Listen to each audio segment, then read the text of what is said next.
Hello all അപ്പം next ടോപ്പിക്കിലേക്ക് നമ്മൾ കടക്കാണ്. ഇന്നത്തെ ക്ലാസ്സിൽ നമ്മൾ ഡിസ്കസ് ചെയ്യാൻ പോകുന്നത് അതായത് ഇന്നത്തെ ക്ലാസ്സിൽ ഡിസ്കസ് ചെയ്യുന്നത് സ്റ്റോൺ ഏജ് ആണ്. അപ്പം കഴിഞ്ഞ ദിവസം നമ്മൾ പറഞ്ഞത് കഴിഞ്ഞ ക്ലാസ്സിൽ ഡിസ്കസ് ചെയ്തത് ഏൻഷ്യൻ ഇന്ത്യൻ ഹിസ്റ്ററിയുടെ ടൈം ലൈനെ പറ്റിയായിരുന്നു. അപ്പം ഇന്ന് നമ്മൾ സ്റ്റോൺ ഏജ്, അതായത് ഞാൻ പറഞ്ഞു ഇനി നമ്മൾ ഓരോ ദിവസവും ഈ ഏൻഷ്യൻ ഇന്ത്യൻ ഹിസ്റ്ററിയിൽ സ്പെസിഫിക് ആയിട്ട് നടന്ന ഓരോ ഇവൻസിനെ പറ്റി പറയാൻ പോവുകയാണ്. അപ്പോൾ ഇന്നത്തെ ക്ലാസ്സിൽ സ്പെസിഫിക് ആയിട്ട് ഇൻ ഡീറ്റെയിൽ പഠിക്കാൻ പോകുന്ന ടോപ്പിക്കാണ് സ്റ്റോൺ ഏജ്. കഴിഞ്ഞ ക്ലാസ്സിൽ അറ്റൻഡ് ചെയ്തവർക്കറിയാം, നമ്മൾ ഹിസ്റ്ററീനെ അവൈലബിൾ ആയിട്ടുള്ള സോഴ്സസിന്റെ ബേസിൽ pre history, proto history, history എന്ന് ഡിവൈഡ് ചെയ്തിട്ടുണ്ട്. അതിൽ പ്രീ ഹിസ്റ്ററിയിൽ വരുന്ന ഇതാണ് സ്റ്റോൺ ഏജ് എന്ന് പറയുന്നത്. അപ്പോൾ പ്രീ ഹിസ്റ്ററിയിൽ ലിറ്റററി സോഴ്സസ് ആയിട്ടുള്ള ഒന്നും നമുക്ക് അവൈലബിൾ അല്ല. അവൈലബിൾ ആയിരുന്നത് നോൺ ലിറ്റററി സോഴ്സ് ആയിരുന്നു. അതിന് എക്സാമ്പിൾ ആണ് പോട്ടറി, വെപ്പൺസ് ഒക്കെ. അപ്പം സ്റ്റോൺ വെപ്പൺസ് ആയിരുന്നു ആദ്യ കാലഘട്ടങ്ങളിൽ ഏറ്റവും കൂടുതലായിട്ട് അവൈലബിൾ ആയിരുന്നത്. അപ്പൊ ആ സ്റ്റോൺ വെപ്പൺസിന്റെ ബേസിൽ, അവിടുന്ന് കിട്ടിയ ഇൻഫർമേഷന്റെ ബേസിൽ നമ്മൾക്ക് ആ ഒരു ടൈമിനെ സ്റ്റോൺ ഏജ് എന്ന് വിളിക്കാം. കാരണം ഏറ്റവും കൂടുതൽ അവിടുന്ന് കിട്ടിയിരിക്കുന്ന കുറെ കല്ല് വെച്ചിട്ടുള്ള ആയുധങ്ങളായിരുന്നു. അതുകൊണ്ട് തന്നെ ശിലായുഗം എന്നാണ് ആ ഒരു ടൈം പീരീഡിനെ വിളിക്കുന്നത്. നമ്മൾ സ്റ്റോൺ ഏജിലേക്ക് കടന്നു കഴിഞ്ഞപ്പോൾ, സ്റ്റോൺ ഏജിലേക്ക് കടക്കുന്നതിന് മുന്നേ നമ്മൾ ആദ്യമായിട്ട് പറയാണ്, ആദ്യ കാലഘട്ടങ്ങളിൽ മനുഷ്യർ വന്നിരുന്നത് first time human beings first ഭൂമിയിലേക്ക് ആദ്യമായിട്ട് അപ്പിയർ ചെയ്തിരിക്കുന്ന പ്ലീസ്റ്റോസീൻ എപ്പോക്ക് എന്ന് പറയുന്ന ഒരു ടൈം പീരീഡിലാണ്. ഇത് ഈ എപ്പോക്ക്, ഇറ, ഇയോൺ എന്നൊക്കെ പറയുന്ന ഒരു ജിയോളജിക്കൽ ടൈം സ്കെയിലാണ്. അതായത് ഇതുവരെ മനുഷ്യനല്ല, ഓരോ ജീവജാലങ്ങൾ, ഭൂമി തൊട്ട് ഈ അവസാനം മനുഷ്യർ വരെ, ഇപ്പോഴത്തെ റീസെന്റ് ഡെവലപ്മെന്റ് വരെ ഉണ്ടായ ഓരോ കാലഘട്ടത്തെയും ഇയോൺ, ഇറ, ഇപ്പോക്ക് എന്നൊക്കെ പറഞ്ഞാണ് തരംതിരിച്ചിരിക്കുന്നത്.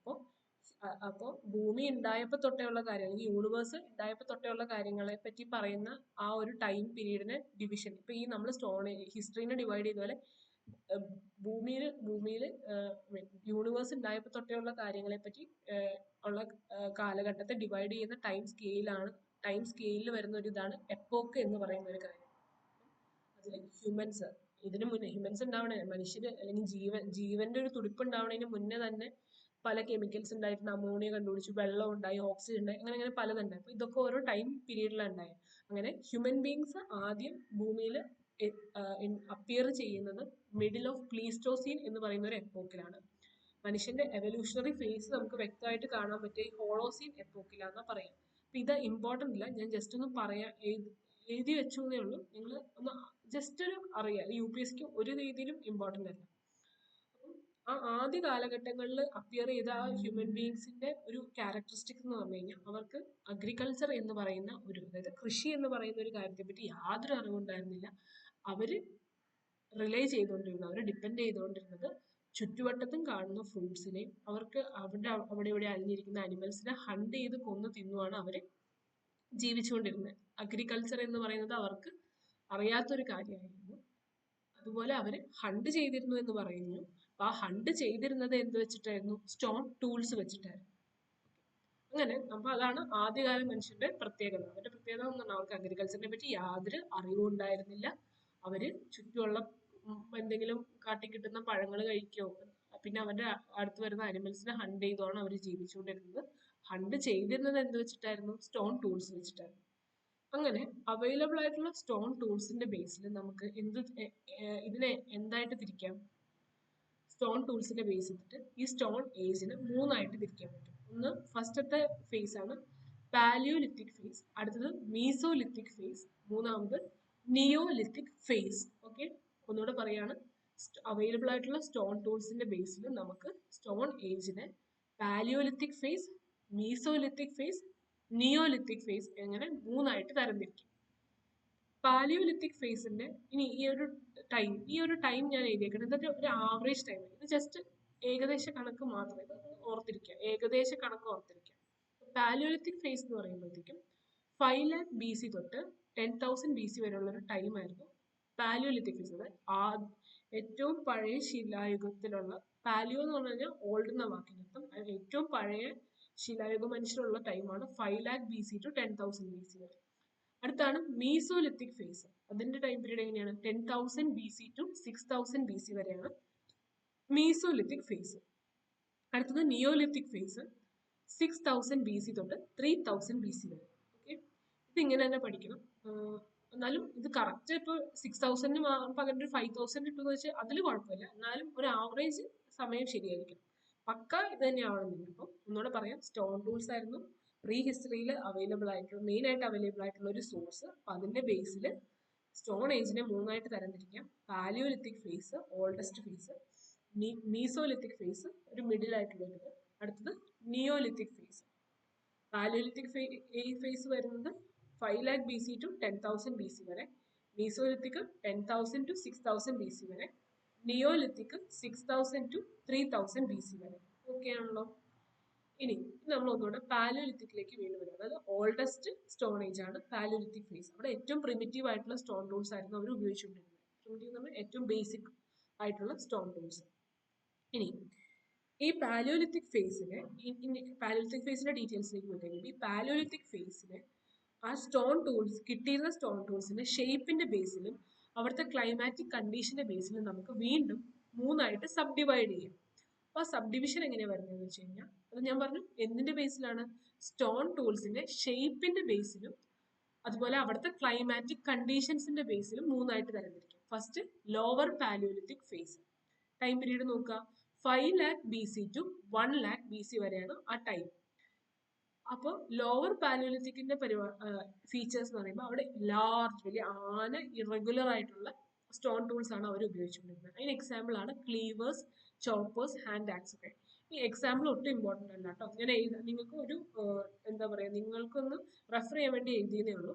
അപ്പോൾ ലാർജ് ഇറഗുലർ ആയിട്ടുള്ള വലിയ ആന കല്ല് വെച്ചിട്ടാണ് അന്ന് അവർ ഹണ്ട് ചെയ്തുകൊണ്ടിരുന്നത്. ഇപ്പോൾ ലോവർ പാലിയോലിത്തിക് ഫേസ്.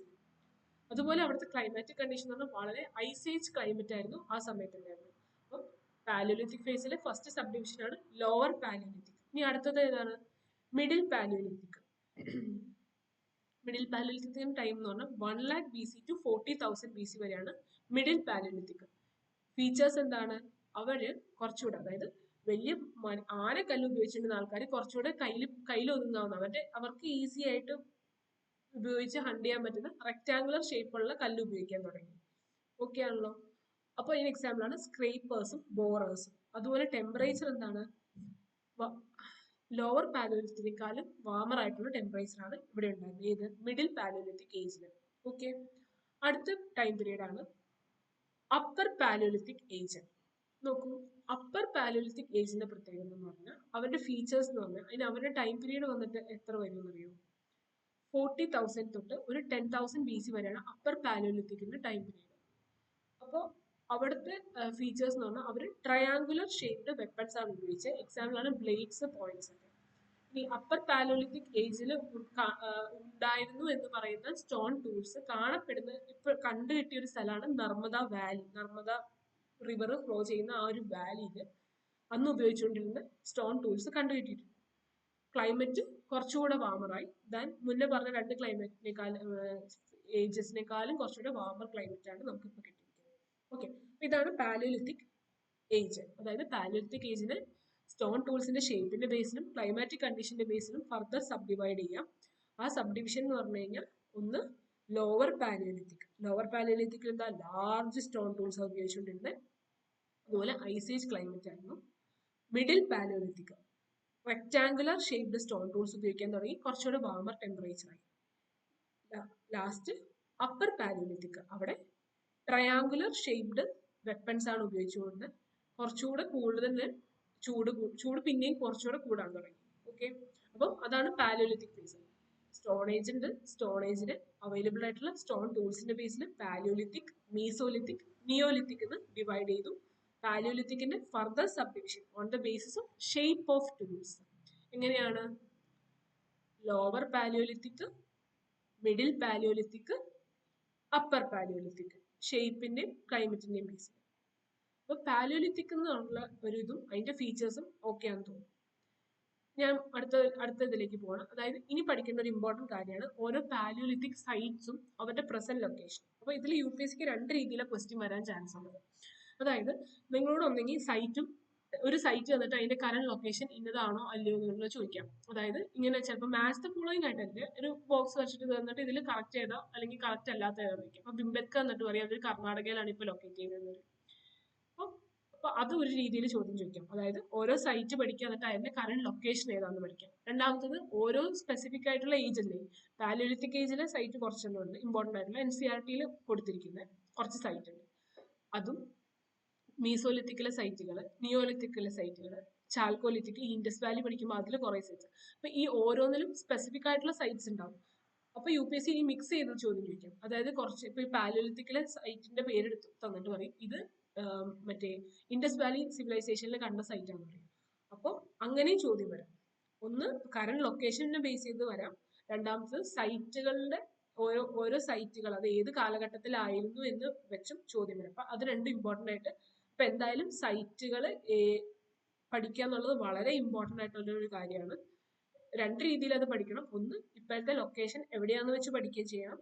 രണ്ടാമത് ഓരോ ടൈം പീരീഡിലുള്ള സൈറ്റ് സ്പെസിഫിക് ആയിട്ട് സ്ട്രെസ് ചെയ്ത് പഠിക്കുകയും ചെയ്യുക. ഓക്കെ, ഇത് വളരെ ഇമ്പോർട്ടന്റ് ആണ്. ഇങ്ങനെയാണ് പ്രീവിയസ് ഇയർ ക്വസ്റ്റ്യൻ അനലൈസ് ചെയ്ത് നമ്മൾ ഓരോ കാര്യങ്ങൾ പഠിക്കേണ്ടത്. ഓക്കെ, അപ്പം ഇപ്പൊ ഞാൻ ഈ പറയുന്ന പാലിയോലിത്തിക് സൈറ്റ് ആണ്. ഈ മൂന്ന് കാര്യം പാലിയോലിത്തിക് സൈറ്റ് ആണ് നിങ്ങൾ എങ്ങനെ പോയാലും കറക്റ്റ് ആയിട്ട് പഠിച്ചു വെക്കുക. പാലിയോലിത്തിക് സൈറ്റിന് എക്സാമ്പിൾസ് ആണ് ഭീംബെത്ക, ഇപ്പൊ എവിടെയാണ് ലൊക്കേറ്റ് ചെയ്യുന്നത്? മധ്യപ്രദേശിലാണ്. ഹുൻസ്ഗി എവിടെ? കർണാടകയിലെ ഹുൻസ്ഗി. കുർണൂൽ കേവ്സ് ആന്ധ്രാപ്രദേശ്. അപ്പൊ ഈ ഒരു മാപ്പ് സ്റ്റാർ ഇട്ട് മാർക്ക് ചെയ്തോ.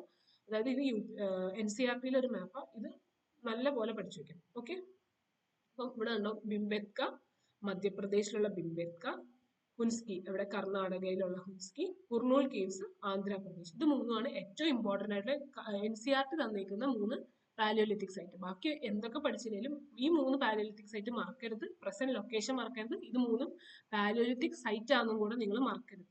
ഓക്കെ, അപ്പം ഇത്രയാണ് പാലിയോലിത്തിക് ഏജിനെ പറ്റി എനിക്ക് പറയാനുള്ളത്. ക്ലിയർ ആണെന്ന് തോന്നുന്നു.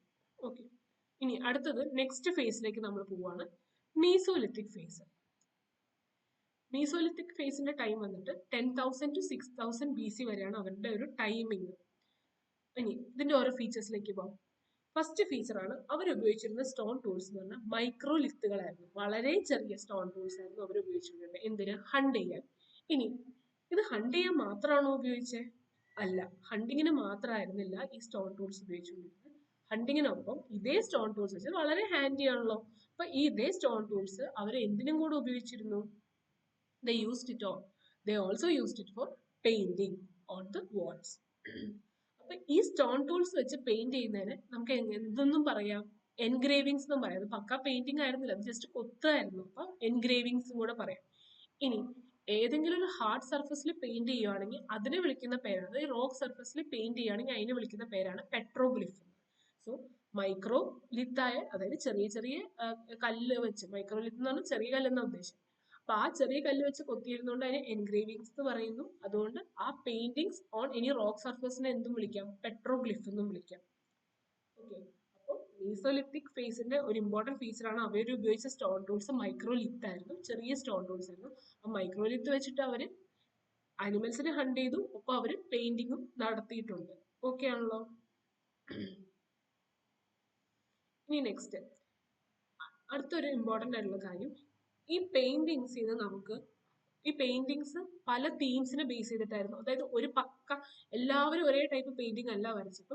പെയിന്റിങ്ങിന് നമുക്ക് പല തീംസിനെ ബേസ് ചെയ്താണ് അവർ പെയിന്റിങ് വരച്ചത്. അപ്പൊ ആ പെയിന്റിങ്ങിൽ നമുക്ക് അവരുടെ സോഷ്യൽ ലൈഫിനെ പറ്റി മനസ്സിലാക്കാൻ പറ്റി. അപ്പം അവിടെ വരച്ചിരുന്ന പെയിന്റിങ്സിന്റെ ഇമ്പോർട്ടന്റ് തീംസ് ആയിരുന്നു. ഒന്ന് അനിമൽ ഹണ്ടിങ്ങിനെ പറ്റി പറയുന്നുണ്ട്, അനിമൽ റൈഡിങ്ങിനെ പറ്റി പറയുന്നുണ്ട്. അതിൽ നിന്ന് നമുക്ക് മനസ്സിലായി ഓക്കെ അവര് അനിമൽസിനെ ഡൊമസ്റ്റിക്കേറ്റ് ചെയ്ത് തുടങ്ങിയെന്ന്. അപ്പൊ അനിമൽസിനെ ഡൊമസ്റ്റിക്കേറ്റ് ചെയ്ത് തുടങ്ങിയ കാലഘട്ടമാണ് അപ്പൊ ഏത്? Mesolithic face. അനിമൽസിനെ ഡൊമസ്റ്റിക്കേറ്റ് ചെയ്ത് തുടങ്ങിയ കാലഘട്ടമാണ് മീസോലിത്തിക് ഫേസ്. അത് തുടങ്ങിയ സ്ഥലങ്ങളാണ് ബാഗോഹറും ആഡംഘട്ടും. ബാഗോഹറിന് ഇപ്പൊ എവിടെയാണ് ലൊക്കേറ്റ് ചെയ്തേക്കുന്നത്? ബാഗോർ, രാജസ്ഥാൻ. ബാഗോർ അല്ലെങ്കിൽ ബാഗോഹർ രാജസ്ഥാനിൽ ലൊക്കേറ്റ് ചെയ്തു.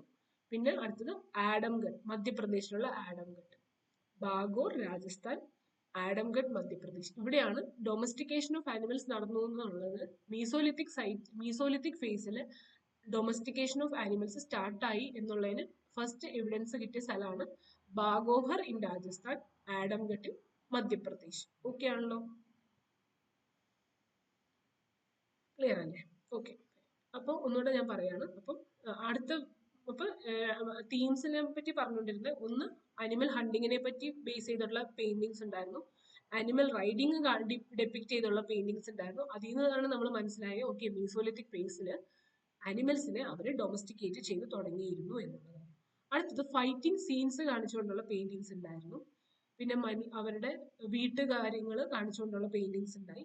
ഗ്രൂപ്പ് ഡാൻസസും സെലിബ്രേഷൻസും ഒക്കെ കാണിച്ചുള്ള പെയിന്റിങ്സ് ഉണ്ടായിരുന്നു. ഒപ്പം അവരുടെ റിലീജിയസ് എങ്ങനെയായിരുന്നു കാണിക്കാനായിട്ട് ഫാലസ് യോനി വർഷിപ്പ് ഡെപ്പിക്ട് ചെയ്തുള്ള പെയിന്റിങ്സ് ഉണ്ടായി. ഓക്കെ, അപ്പൊ അതായിരുന്നു ഇമ്പോർട്ടന്റ് തീംസ്. അപ്പൊ ഒന്നുകൂടെ ഞാൻ പറയാണ്, മീസോലിത്തിക് ഫേസ് എന്ന് പറഞ്ഞാൽ 10,000 BC തൊട്ട് 6000 BC വരെയുള്ള ഒരു ടൈം പീരീഡ് ആണ് മീസോലിത്തിക് ഫേസ്. അതിന് മീസോലിത്തിക് ഫേസിന്റെ ഏറ്റവും ഇമ്പോർട്ടന്റ് ആയിട്ടുള്ള ഫീച്ചർ അവർ ഉപയോഗിച്ചിരുന്ന സ്റ്റോൺ ടൂൾസ് എന്ന് പറഞ്ഞാൽ മൈക്രോലിത്ത് ആണ്. അപ്പൊ ഈ മൈക്രോലിത്ത് വെച്ച് അവര് ഹണ്ട് ചെയ്യുക മാത്രമല്ല, അതിനൊപ്പം അവര് അത് വെച്ച് പെയിന്റിങ്ങും ചെയ്തിരുന്നു. അപ്പൊ എന്തെങ്കിലും കൊത്തുക അതിന് എൻഗ്രേവിങ്സ് എന്ന് വിളിക്കാം, പ്ലസ് അവിടെ പെയിന്റ് ചെയ്തിരുന്ന ഹാർഡ് സർഫസിൽ പെയിന്റ് ചെയ്ത് അതിനെ പെട്രോഗ്ലിഫ് എന്ന് വിളിക്കാം.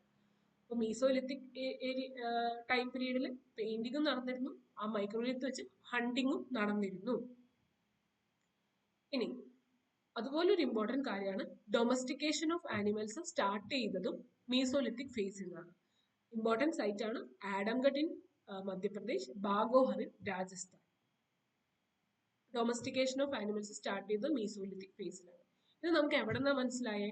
ആ സമയത്ത് അവർ വരച്ച പെയിന്റിങ്സിൽ നിന്നാണ് പല കാര്യങ്ങളും നമുക്ക് വ്യക്തമായത്. കാരണം പെയിന്റിങ്സിന് പല തീംസ് ഉണ്ടായിരുന്നു. അപ്പോൾ തീംസ് എന്ന് പറയുമ്പോഴത്തേക്കും നമുക്ക് അതിന് എക്സാമ്പിൾ ആണ് ഹണ്ടിങ്ങിനെ കാണിച്ചുകൊണ്ടുള്ള പെയിന്റിങ്സ് ഉണ്ടായിരുന്നു, അനിമൽ ഹണ്ടിങ് കാണിച്ചുകൊണ്ടുള്ളത്, അനിമൽ റൈഡ്. അതിൽ നിന്നാണ് ഈ ഡൊമസ്റ്റിക്കേഷൻ ഓഫ് ആനിമൽസ് അവർ ചെയ്തിരുന്നു എന്ന് നമുക്ക് വ്യക്തമായത്. മൂന്നാമത് ഫൈറ്റിംഗ് സീൻസ് ഡെപ്പിക്ട് ചെയ്തുള്ള പെയിന്റിങ്സ് ഉണ്ട്, യോനി വർഷിപ്പ്, പാലസ് വർഷിപ്പ്. അതിന് അവരുടെ റിലീജിയസ് ഐഡിയാസ് എങ്ങനെയാണെന്ന് നമുക്ക് മനസ്സിലായി. ഹൗസ് ഹോൾഡ് കോഴ്സ് കാണിച്ചുകൊണ്ടുള്ള പെയിന്റിങ്സ് ഉണ്ടായിരുന്നു. സോ അവിടെ ഡിവിഷൻ ഓഫ് ലേബർ എങ്ങനെയായിരുന്നു, ആരാണ് ഈ പണി ചെയ്തുകൊണ്ടിരുന്നത്, ആരാണ് ഹണ്ട് ചെയ്യാൻ, ആണുങ്ങളാണോ ഹണ്ട് ചെയ്യാൻ പോയിരുന്നത്, സ്ത്രീകൾ അവിടെ ആ സമയത്ത് എന്താ ചെയ്തത്, അങ്ങനെയൊക്കെ നമുക്ക് ആ ഹൗസ് ഹോൾഡ് കോഴ്സ് കാണിച്ചുകൊണ്ടുള്ള പെയിന്റിങ്സിൽ നിന്നാണ് ആ സമയത്തുള്ള അവരുടെ ജീവിത രീതി നമുക്ക് മനസ്സിലായത്.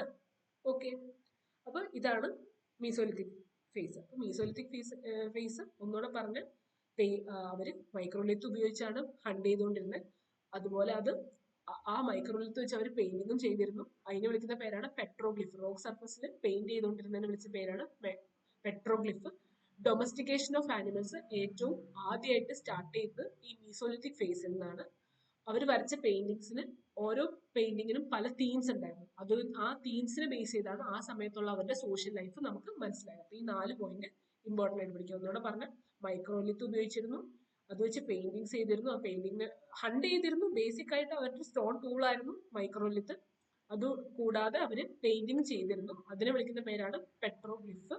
ഡൊമസ്റ്റിക്കേഷൻ ഓഫ് ആനിമൽസ് ആ സമയത്ത് സ്റ്റാർട്ട് ചെയ്തിരുന്നു. ഓരോ പെയിന്റിങ്ങിനും ഓരോ തീംസ് വെച്ചിട്ടായിരുന്നു. ആ തീമിനെ ബേസ് ചെയ്ത് അവരുടെ സോഷ്യൽ ലൈഫ് എങ്ങനെയാണെന്ന് നമ്മൾ വ്യക്തമായി മനസ്സിലാക്കി. ക്ലിയർ? അടുത്തത് അപ്പം മീസോലിത്തിക് ഫേസ് കഴിഞ്ഞു. അടുത്ത ഫേസ് ആണ് നിയോലിത്തിക് ഫേസ്, അതായത് ന്യൂ സ്റ്റോൺ ഏജ്. കുറച്ചുകൂടെ അഡ്വാൻസ്ഡ് ആയിട്ടുള്ള സ്റ്റോൺ ഏജ് ആണ്. നിയോ എന്നുള്ള വാക്കിന്റെ അർത്ഥം തന്നെ ന്യൂ സ്റ്റോൺ ഏജ് ആണ്. അപ്പൊ കുറച്ചുകൂടെ അഡ്വാൻസ്ഡ് ആയിട്ടുള്ള സ്റ്റോൺ ഏജ് ആണ്. അതിന്റെ ടൈം പീരീഡ് വന്നിട്ട് 6000 to 3000 BC ആണ് അവരുടെ ടൈം പീരീഡ്. ഓക്കെ, ഇനി നിയോലിത്തിക് ഫേസിന്റെ ഫീച്ചേഴ്സ് നോക്കൂ. അവിടെ സ്റ്റോൺ ടൂൾസ് കുറച്ചുകൂടെ അഡ്വാൻസ്ഡ് ആയില്ലോ. അപ്പൊ അതിനർത്ഥം എന്താ? സ്റ്റോൺ ടൂൾസ് പഴയ പോലെ പരിക്കനായിരുന്നില്ല, അത് പോളിഷ് ചെയ്തു. അവർക്ക് കുറച്ചുകൂടെ കംഫർട്ടബിൾ ആയിട്ട്. ഓരോ സമയത്തും നമ്മൾ ഓരോ ഇൻവെൻഷൻ നടത്തുന്നത് എന്തിനു വേണ്ടിയാണ്? നമുക്ക് കുറച്ചുകൂടെ കൺവീനിയൻസും കംഫർട്ടബിളും ആയിട്ട് കാര്യങ്ങൾ ചെയ്യാൻ വേണ്ടിയല്ലേ നമ്മൾ പുതിയ പുതിയ കാര്യങ്ങൾ കണ്ടുപിടിക്കുന്നത്. സോ ഇവരും അങ്ങനെ തന്നെയായിരുന്നു. ഇവര് കുറച്ചുകൂടെ കഴിഞ്ഞ് കഴിഞ്ഞപ്പോൾ ഇവര് എന്ത് ചെയ്തു? ഇവര് ആ സ്റ്റോൺ ടൂൾസ് പരിക്കനായിരുന്നു, കയ്യിലൊക്കെ പിടിച്ച ഭയങ്കര മുറിയൊക്കെ ചെയ്തിരുന്ന സ്റ്റോൺ ടൂൾസിനെ നല്ലപോലെ പോളിഷ് ചെയ്ത് നല്ല പോളിഷ്ഡ് വെപ്പൺസ് ഡെവലപ്പ് ചെയ്യാണ് ഏത് ഫേസില്? നിയോലിത്തിക് ഫേസില്. ഇനി ഇതുവരെ ഉപയോഗിച്ചുകൊണ്ടിരുന്ന ആകെ ഒരേ ഒരു ആയുധം അവർക്ക് എന്തായിരുന്നു? സ്റ്റോൺ ടൂൾസ് മാത്രമേ ഉണ്ടായിരുന്നുള്ളൂ. ഇവര് ഇതിന്റെ കൂടെ പുതിയ ഒരു വെപ്പൺ കൂടെ കണ്ടുപിടിക്കുകയാണ്. ബോ ആൻഡ് ആരോ വെച്ചിട്ടും ഓക്കെ ആനിമൽസിനെ അമ്പെയ്തും വീഴ്ത്താന്ന് ഇവര് കണ്ടുപിടിക്കുന്ന ഒരു ടൈം പീരീഡ് ആണ് ഏത്? നിയോലിത്തിക് ഫേസില്. Neolithic phase. ആ നിയോലിത്തിക് ഫേസിൽ അങ്ങനെ അവർ ബോ ആൻഡ് ആരോടെ ഇൻവെൻഷൻ നടത്തി. അതും വെച്ച്, അതായത് അപ്പൊ ഇപ്പൊ രണ്ട് കാര്യങ്ങൾ വെച്ച് അവർ ഹണ്ട് ചെയ്യാൻ തുടങ്ങി. ഒന്ന് സ്റ്റോൺ ടൂൾസ്, പോളിഷ്ഡ് ആയിട്ടുള്ള സ്റ്റോൺ ടൂൾസും plus bow and arrow. Okay അല്ലേ? അടുത്ത കാര്യമാണ് ഇവര് ഈ ഒരു സമയത്ത് അഗ്രികൾച്ചർ ചെറുതായിട്ട് സ്റ്റാർട്ട് ചെയ്തു. അതിനുള്ള എവിഡൻസ് നമുക്ക് കിട്ടുന്നത് മെഹർഗട്ട്, ഇപ്പോഴത്തെ പാകിസ്ഥാനിൽ ലൊക്കേറ്റ് ചെയ്ത മെഹർഗട്ടിൽ നിന്ന് നമുക്ക് മനസ്സിലാക്കാൻ പറ്റി. ഓക്കെ, നിയോലിത്തിക് ഫേസിലാണ് ഫസ്റ്റ് ആയിട്ട് നമ്മുടെ ഇന്ത്യയിലുള്ള മനുഷ്യര് എന്ത് സ്റ്റാർട്ട് ചെയ്തത്? അഗ്രികൾച്ചർ, കൃഷി ചെയ്യാൻ സ്റ്റാർട്ട് ചെയ്തത്. അതുവരെ പക്ക ഹണ്ടർ ഗ്യാദറേഴ്സ് ആയിട്ട് അലഞ്ഞു തിരിഞ്ഞ് നടന്നുകൊണ്ടിരുന്ന ആൾക്കാരായിരുന്നവര് ഇവിടെ അഗ്രികൾച്ചർ സ്റ്റാർട്ട് ചെയ്യായിരുന്നു. അതുവരെ ഹണ്ടിങ്ങും അതായത് കൊന്ന് ഒപ്പം കൂടിയിരുന്ന് ഭക്ഷണം കഴിക്കുക, അത് കഴിയുമ്പോൾ അടുത്ത സ്ഥലത്തേക്ക് പോകും. അതാണ് നൊമാഡ് എന്ന് പറയുന്നത്. നൊമാഡ് എന്ന് പറഞ്ഞു കഴിഞ്ഞാൽ ഒരു സ്ഥലത്ത് നിന്ന് അടുത്ത സ്ഥലത്തേക്ക് യാത്ര ചെയ്ത് ജീവിക്കുക. അതായത് അവർ പെർമനന്റ് ആയിട്ട് ഒരു സ്ഥലത്തും താമസിക്കില്ല. അപ്പോൾ അതുവരെ മീസോലിത്തിക് ഫേസ് വരെ അവര് Hunter gatherers plus nomadic community ആയിരുന്നു. അതായത് ഹണ്ട് ചെയ്ത് കൊന്ന് തിന്നുക, എന്നിട്ട് അവിടെ നിന്ന് അത് കഴിഞ്ഞ് കഴിയുമ്പോൾ അടുത്ത സ്ഥലത്തേക്ക് പോകും. അങ്ങനെ ആയിരുന്നവര് നിയോലിത്തിക് ഫേസ് ആയപ്പോഴത്തേക്കും അഗ്രികൾച്ചർ കണ്ടുപിടിച്ചു. ഇനി അഗ്രികൾച്ചർ കണ്ടുപിടിച്ചു, കൃഷി ചെയ്തു, വിളവെടുത്തു, എല്ലാം കഴിഞ്ഞു. അത് അവിടെ വെച്ച് നിർത്തിയില്ല. അവരത് ട്രേഡും സ്റ്റാർട്ട് ചെയ്യാണ് ആ ഒരു സമയത്ത്. ചെറുതായിട്ട്, ചെറിയ തോതിൽ കേട്ടോ, വലിയതല്ല, ചെറിയതായിട്ട് അവർ അത് വിൽക്കലും വാങ്ങലും കൂടെ നടത്താൻ തുടങ്ങി.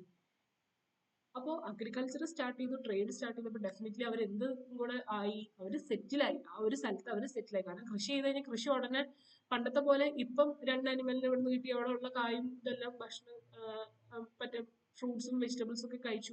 അത് കഴിഞ്ഞ് കഴിഞ്ഞാൽ അവർ അടുത്ത സ്ഥലത്തേക്ക് പോകുമായിരുന്നു. ഇപ്പൊ അഗ്രികൾച്ചർ തുടങ്ങിയപ്പോൾ അത് കൃഷി ഇറക്കി വിളവെടുക്കാണ്ട് അവർക്ക് പോകാൻ പറ്റില്ല. അപ്പൊ എന്ത് പറ്റി? അവരവിടെ സെറ്റിലായി. അങ്ങനെ സെറ്റിൽഡ് ലൈഫ് സ്റ്റാർട്ട് ആവുകയാണ്. ഏത് ഫേസില്? നിയോലിത്തിക് ഫേസില്. ഇവിടെ വരെ ക്ലിയർ ആണല്ലോ? അപ്പം ആദ്യം വെറും സ്റ്റോൺ ടൂൾസിനെ, പോളിഷ്ഡ് സ്റ്റോൺ ടൂൾസ് മാത്രമല്ല, ബോ ആൻഡ് ആരോ വെച്ച് അവർ ഹണ്ട് ചെയ്യാൻ തുടങ്ങി. ഇപ്പൊ 2 വെപ്പൺസ് ഇപ്പം നിയോലിത്തിക് ഫേസിൽ അവരുടെ കയ്യിലുണ്ട്. ഒന്ന് പോളിഷ്ഡ് സ്റ്റോൺ ടൂൾസും, രണ്ടാമത് ബോ ആൻഡ് ആരോ. അതൊരു പോയിന്റ്. രണ്ടാമത്തെ പോയിന്റ്, അവർ അഗ്രികൾച്ചർ സ്റ്റാർട്ട് ചെയ്തു. വെരി ഇമ്പോർട്ടന്റ് ആയിട്ടുള്ള പോയിന്റ് ആണ്. അതിന്റെ എവിഡൻസ് കിട്ടിയത് മെഹർഗട്ടിൽ നിന്നാണ്. അങ്ങനെ അഗ്രികൾച്ചറും അതിനെ റിലേറ്റ് ചെയ്ത ട്രേഡും തുടങ്ങി കഴിഞ്ഞപ്പോൾ ഡെഫിനറ്റ്ലി അവര് അവിടെ സെറ്റിൽ ആവാൻ തുടങ്ങി. അങ്ങനെ സെറ്റിൽഡ് ലൈഫ് ഇവിടെ സ്റ്റാർട്ട് ആവുകയാണ്. അടുത്തത് ഇനി വളരെ ഇമ്പോർട്ടന്റും പിന്നീട് ലോകത്തിന് മുഴുവൻ ഏറ്റവും ബെനിഫിഷ്യൽ ആയിട്ടുള്ള 2 ഡിസ്കവറി ഈ സമയത്ത് നടക്കുകയാണ്. ഒന്ന് ഇൻവെൻഷൻ ഓഫ് ഫയർ, രണ്ടാമത് എന്താണ്? Invention of pottery. അതും നടന്നത് ഈ നിയോലിത്തിക് ഫേസിൽ. അതായത് ഫയർ കൊണ്ട് അവർക്ക് 2-3 മെച്ചമുണ്ടായി. ഒന്ന് അവർക്ക് തണുപ്പിന് ചെറുക്കാൻ പറ്റി, രണ്ടാമത് അവർക്ക് ആനിമൽസിനെ പേടിപ്പിക്കാനും പറ്റി. സോ ദാറ്റ് അപ്പം ഈ ഫയർ ഇൻവെന്റ് ചെയ്തതും പോട്രി ഇൻവെന്റ് ചെയ്തതും കൂടെ ഒന്നുകൂടെ ഇവരുടെ ഈ സെറ്റിൽഡ് ലൈഫിനെ സപ്പോർട്ട് ചെയ്യുക ചെയ്തത്. പണ്ട് ആനിമൽസ് ഭയങ്കര ക്രൂരമായ മൃഗങ്ങൾ വരുമ്പോൾ ഇവർക്ക് ഓടി രക്ഷപ്പെടാണ്ട് വേറെ വഴിയില്ലല്ലോ. അപ്പൊ എന്തായാലും ഇവർക്ക് ഒരു സ്ഥലത്ത് തന്നെ സ്ഥിരം താമസിക്കാൻ പറ്റും. അപ്പൊ ഫയർ ഒക്കെ കണ്ടുപിടിച്ചതിന് ശേഷം ഈ തീയിട്ട ആനിമൽസിനെ തിരിച്ച് ഇവർക്ക് പേടിപ്പിക്കാൻ പറ്റുമെന്ന് ഇവർക്ക് മനസ്സിലായി. സോ ഇൻവെൻഷൻ ഓഫ് പോട്രി അതുപോലെ തന്നെ ഇൻവെൻഷൻ ഓഫ് ഫയറും നടന്നത് ഈ നിയോലിത്തിക് ഫേസിലാണ്. അപ്പൊ അതും ഇതിനൊപ്പം ഇവരെ ഒരു സെറ്റിൽഡ് ലൈഫ് സ്റ്റാർട്ട് ചെയ്യാനായിട്ട് ഇവരെ അഗ്രികൾച്ചറിനോടൊപ്പം അതും സഹായിച്ചു. ഇത് ഇൻവെൻഷൻ ഓഫ് പോട്ടറിയും ഇൻവെൻഷൻ ഓഫ് ഫയറും. ഓക്കെ, ഇത്രയും ക്ലിയർ ആണ്. അപ്പൊ ഒന്നുകൂടെ ഞാൻ പറയാം, നിയോലിത്തിക് ഫേസിന്റെ ഇമ്പോർട്ടന്റ് ആയിട്ടുള്ള കുറച്ച് ഫീച്ചേഴ്സ്. ഒന്ന്, അവര് പോളിഷ്ഡ് സ്റ്റോൺ ടൂൾസ് ഡെവലപ്പ് ചെയ്തു. അടുത്ത ഒരു വെപ്പണും കൂടെ അവർ കണ്ടുപിടിച്ചു, ബോ ആൻഡ് ആരോ. അപ്പൊ ഈ 2 വെപ്പൺ വെച്ച് അവർ ഹണ്ട് ചെയ്യാൻ തുടങ്ങി. രണ്ടാമത്, അഗ്രികൾച്ചർ ഫസ്റ്റ് ടൈം സ്റ്റാർട്ട് ചെയ്തത് ഈ ഒരു ടൈം പീരീഡിലാണ്. അഗ്രികൾച്ചറും ട്രേഡും. അതിന് അഗ്രികൾച്ചർ ചെയ്തു തുടങ്ങിയത് എവിഡൻസ് കിട്ടിയത് നമുക്ക് മെഹർഗട്ട്, ഇപ്പോഴുള്ള പാകിസ്ഥാനിലുള്ള മെഹർഗട്ടിൽ നിന്നാണ് അതിനുള്ള എവിഡൻസ് കിട്ടി. അങ്ങനെ അഗ്രികൾച്ചർ സ്റ്റാർട്ട് ചെയ്തു, ട്രേഡ് സ്റ്റാർട്ട് ചെയ്തു. അങ്ങനെ അവർ സെറ്റിൽഡ് ലൈഫും സ്റ്റാർട്ട് ചെയ്യാണ്. അതിനോടൊപ്പം വളരെ ഇമ്പോർട്ടൻ്റ് ആയിട്ടുള്ള 2 ഇൻവെൻഷൻ കൂടെ നടക്കുകയാണ്. ഫയറും ഇൻവെന്റ് ചെയ്തു, പോട്രി ഇൻവെന്റ് ചെയ്തു. അപ്പോൾ പോളിഷ്ഡ് സ്റ്റോൺ ടൂൾസ്, ബോ ആൻഡ് ആരോ, അഗ്രികൾച്ചർ സ്റ്റാർട്ട് ചെയ്യുന്നു, പോട്രിയുടെ ഇൻവെൻഷൻ, ഫയറിന്റെ ഇൻവെൻഷൻ, അതിനോടൊപ്പം അങ്ങനെ ഇത്രയും കാര്യങ്ങൾ നടന്ന ശേഷം അവര് അവിടെ സെറ്റിൽഡ് ലൈഫും സ്റ്റാർട്ട് ചെയ്തു.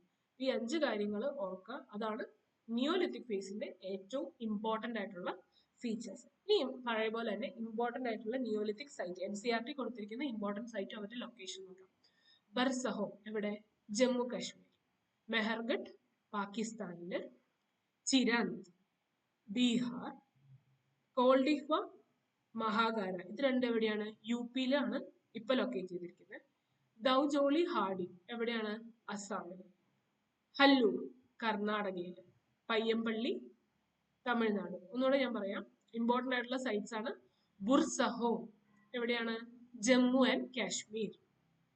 നെക്സ്റ്റ് മെഹർഗട്ട്, അത് ഇപ്പോഴത്തെ പ്രസന്റ് ഡേ പാകിസ്ഥാനിൽ ലൊക്കേറ്റ് ചെയ്യുന്ന സ്ഥലമാണ് മെഹർഗട്ട്. അടുത്തൊരു സൈറ്റ് ആണ് ചിരൻ, എവിടെയാണ്? ബീഹാർ. അടുത്തത് കോൾഡിഹ്വ, പിന്നെ മഹാഗാര. ഇത് രണ്ടും UP-യിൽ ലൊക്കേറ്റ് ചെയ്യുന്ന സ്ഥലങ്ങളാണ്. അടുത്ത സ്ഥലമാണ് ദൗജോളി ഹാർഡിംഗ്. ദൗജോളി ഹാർഡിംഗ് എവിടെയാ? അസാം. അടുത്തത് ഹല്ലൂർ, എവിടെയാണ്? കർണാടക. നെക്സ്റ്റ് പയ്യമ്പള്ളി, എവിടെ? തമിഴ്നാട്ടിൽ. മാപ്പിൽ ഒന്നുകൂടെ പറഞ്ഞു തരട്ടെ. ബർസഹോം ജമ്മു കാശ്മീർ. ചിരന്ത് എവിടെയാണ്? ഇപ്പോഴത്തെ ബീഹാർ ഭാഗത്ത്. ഇതാണ് ബീഹാർ. ദൗജോളി ഹാർഡിംഗ് എവിടെ? അസാമിലെ ദൗജോളി ഹാർഡിംഗ്. മഹാഗാര, കോൾഡിഹ്വ ഒക്കെ ഇവിടെ UP-യിലാണ്, ഇതിൽ കൊടുത്തിട്ടില്ല. ഓക്കെ. പിന്നെ പയ്യമ്പള്ളി ഞാൻ പറഞ്ഞു തമിഴ്നാട്ടിൽ. ഹല്ലൂർ എവിടെ? ഇവിടെ, അത് കർണാടക. ഓക്കെ, ഹല്ലൂർ കർണാടക.